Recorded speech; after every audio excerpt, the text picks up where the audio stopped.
Bonjour à tous, je m'appelle Scarlett Bonnet, j'ai 14 ans et j'habite en Belgique.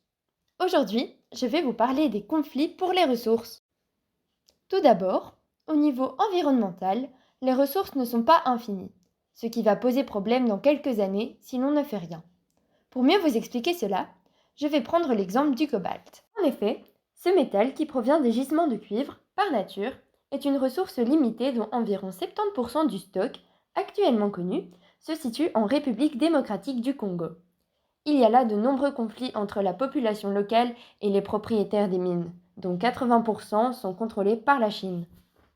En effet, certaines personnes, même des enfants de tous âges, perdent la vie en entrant illégalement dans une mine pour trouver du minerai et gagner de l'argent, étant donné que le prix du cobalt ne fait qu'augmenter et que 73,5% de la population congolaise vit sous le seuil de pauvreté.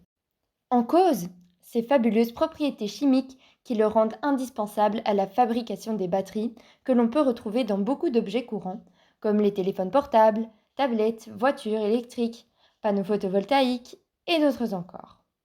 On peut donc considérer que, de nos jours, il est difficile, voire impossible, de passer une journée sans cobalt.